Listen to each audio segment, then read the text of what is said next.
Hello to you all, Millie Lloyd, hope everybody is having a good day. It's Old School Gamer 1971 with my top 10 for RPGs. Yeah, I know we done one last year, but we've got a whole year's worth of games to change that list up a bit. If you would, please like, comment, share and subscribe. Spread the word as it makes the channel grow and puts a big old smile on this old face. Post your lists down below in the comments. I look forward to reading them. Number 10, Shining in the Darkness. Came out for the Mega Drive in 1991 and the PlayStation 4 in 2018 and was developed by Sega and Camelot Software. As I was editing the 2019 list, I realised that this, above some of the other ones reviewed, still deserved to be on here. So this is a game that starts as a cliche, except this is the game that started some of those cliches. You play as the son of a great hero who disappeared at the same time as the princess who he was supposed to have been looking after. As the king is discussing this pressing issue, a dark knight appears, called Dark Soul, and he makes demands. After he leaves, it is decided you will set out on a mission to free the princess and discover what happened to your father in this RPG dungeon crawler. Above all of that though, it is so much fun to play. You always look forward to the next bit of story. Fortunately, last year a Mega Drive collection was released with this title on there, which means at some point I will be going for that platinum. I love this game, and whilst it's not the best RPG ever, it is on here for 2019 at least.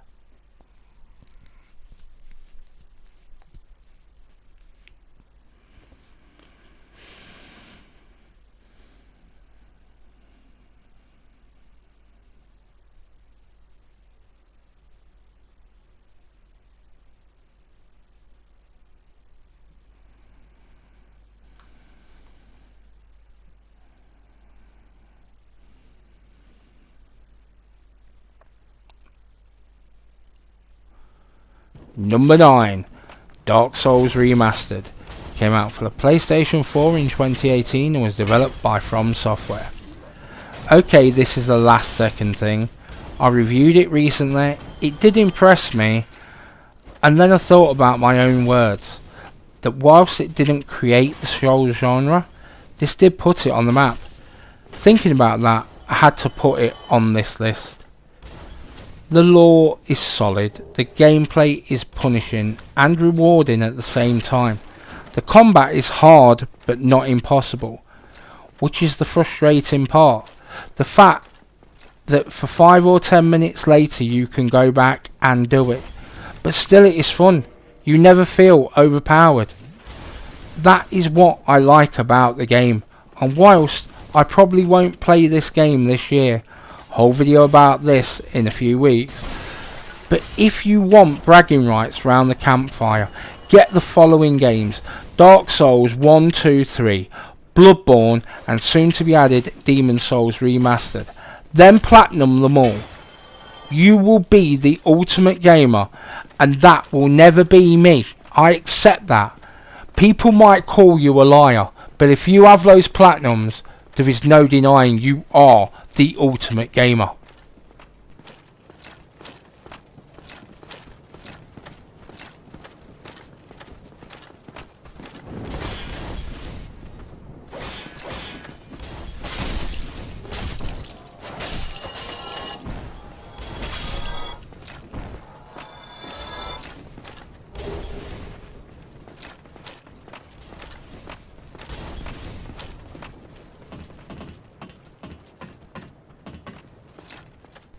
So number 8 then, Dragon's Dogma Darkness Arisen. Came out for the PlayStation 3 in 2012 and PlayStation 4 in 2017 and was developed by Capcom. Okay, first off, I love this game. It's one of my platinum successes. It was enjoyable from beginning to end and it was so sad to see the back of the game. Also, I feel that there may never be a follow-up, but a good game it is. The opening is so surprising and sets the tone for the whole game. The dragon is massive, knowing that you will have to face and defeat it later. Then it rips out your heart and absorbs it, and so begins this epic quest.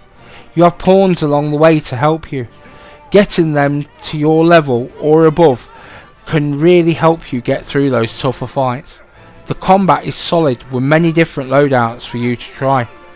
With different skills dependent on career class, you can mould your character to your style of play, complemented by your choice of pawns. The PS4 version has all the DLC with it, Bitter Isle and New Game Plus. There is plenty to keep you going through that first playthrough and beyond.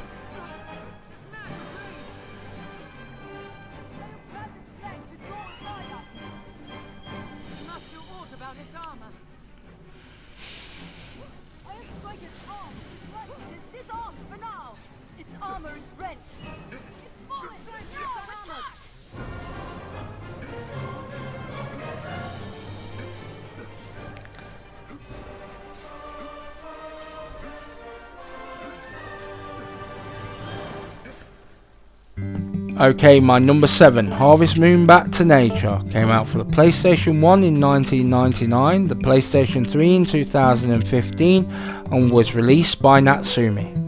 Couple of things about those release years.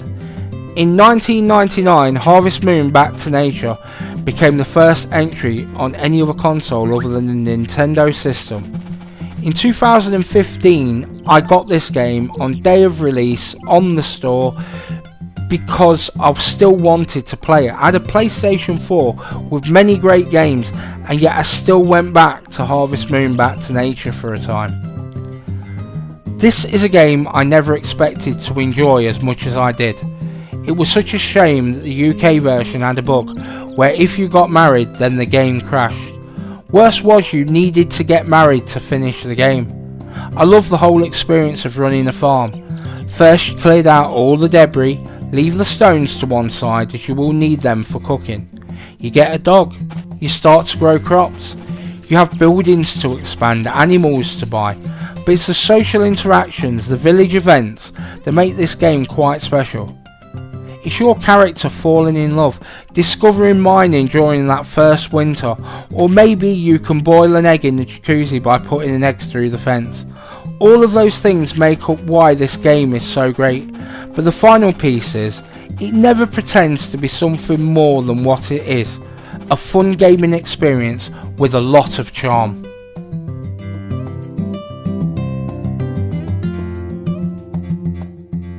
Number 6, Suikoden, came out for the PlayStation 1 in 1995, PlayStation 3 in 2015, and was developed by Konami and Hudson Soft. Okay, so I once bought a job lot of PlayStation 1 games. In amongst there was this title. I had no idea what it was. It came out a full 2 years before Final Fantasy VII. Now I know this must seem almost mad considering where this is placed, but there is some stuff I actually like more about Suikoden. Now before all the hate mail, please hear me through though. First off, it's the intertwined story. Now whilst the story of the main characters for Final Fantasy VII is pretty good, for its secondary characters, not quite so good. Suikoden has that for 108 characters.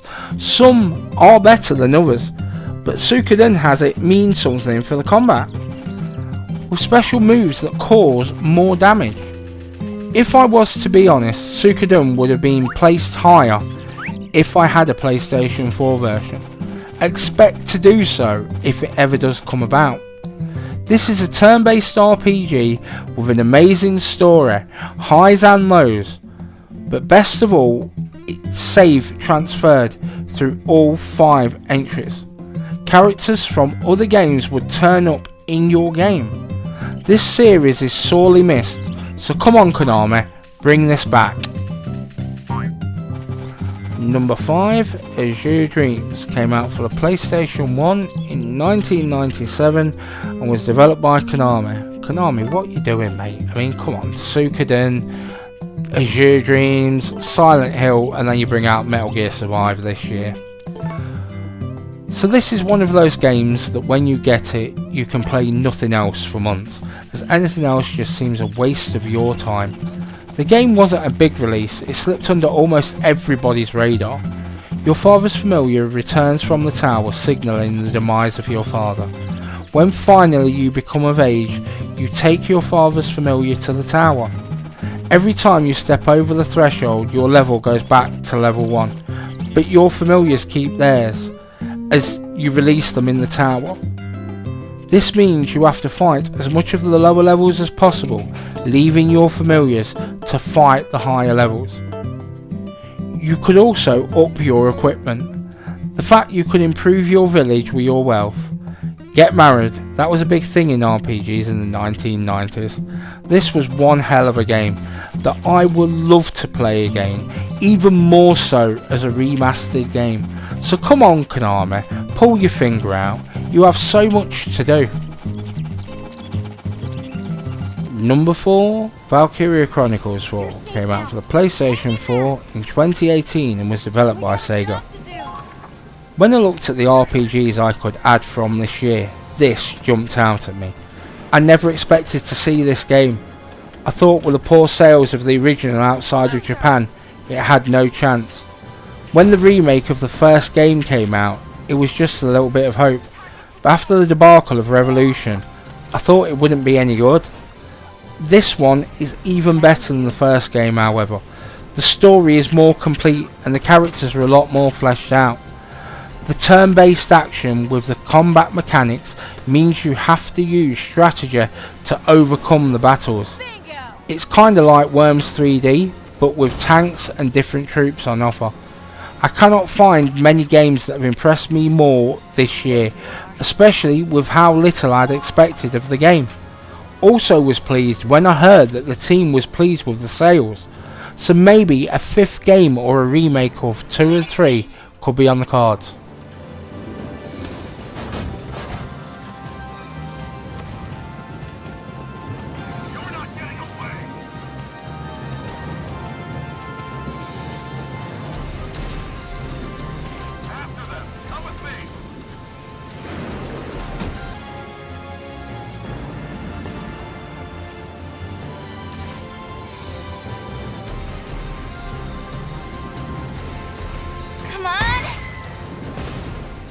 Number 3, Monster Hunter World came out for the PlayStation 4 in 2018 and was developed by Capcom.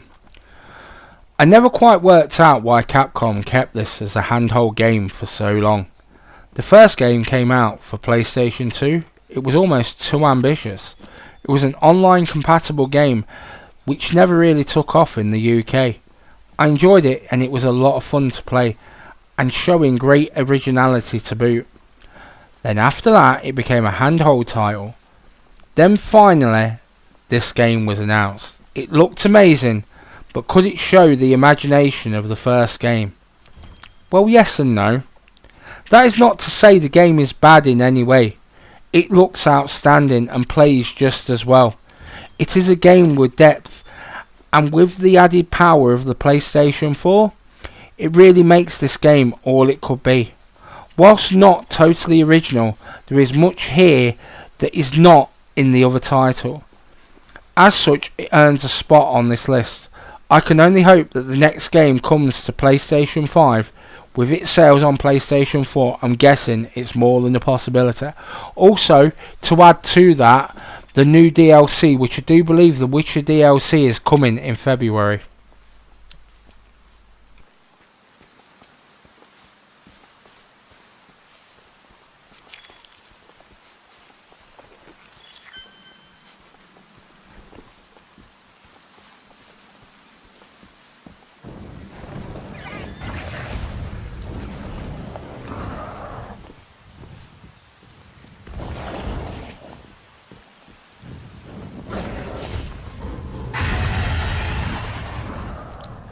Number 2, Ni no Kuni 2, Revenant Kingdom, came out for the PlayStation 4 in 2018 and was developed by Level 5.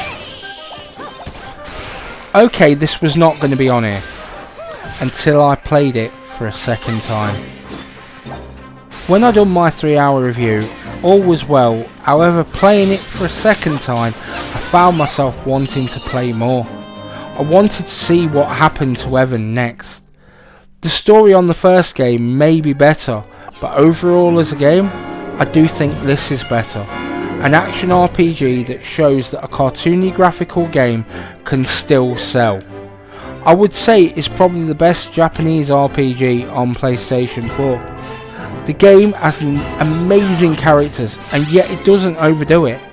Evan could have been irritating, I expected him to be, but instead the writer's done a really good job without mentioning the combat, which again is fluid. The truth is, level 5 continue to make great RPGs, and this? Again, it's a step in the right direction.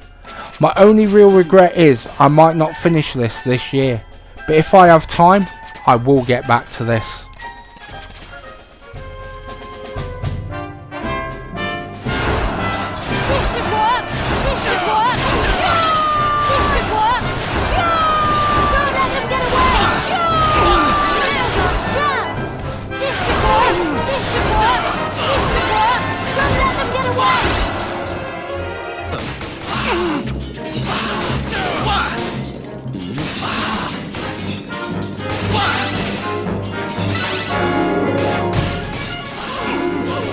So my number 1, Final Fantasy VII, came out for the PlayStation 1 in 1997, PlayStation 3 in 2009 and PlayStation 4 in 2015, and was developed by Squaresoft. So it stays at number 1. This could have been number 2, except this is the only game I have ever played that I couldn't put it down until it was finished.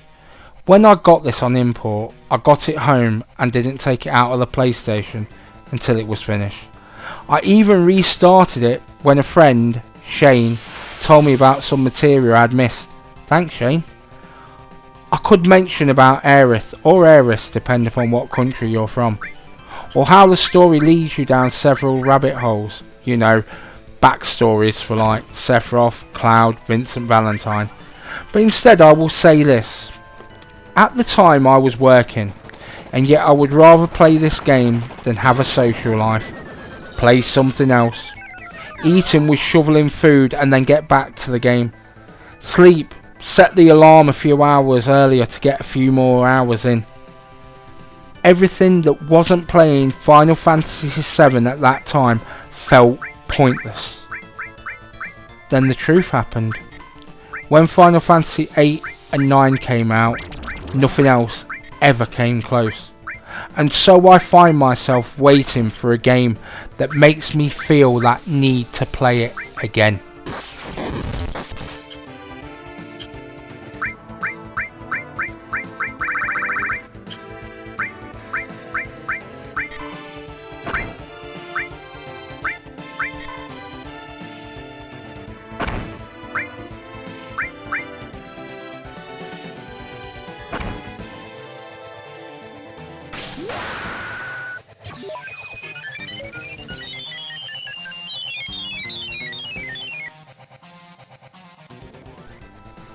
Well, that's about it for me today. If you like the list, there is plenty more content like this on my channel. Enjoy the rest of your day. Old School Gamer 1971 signing off.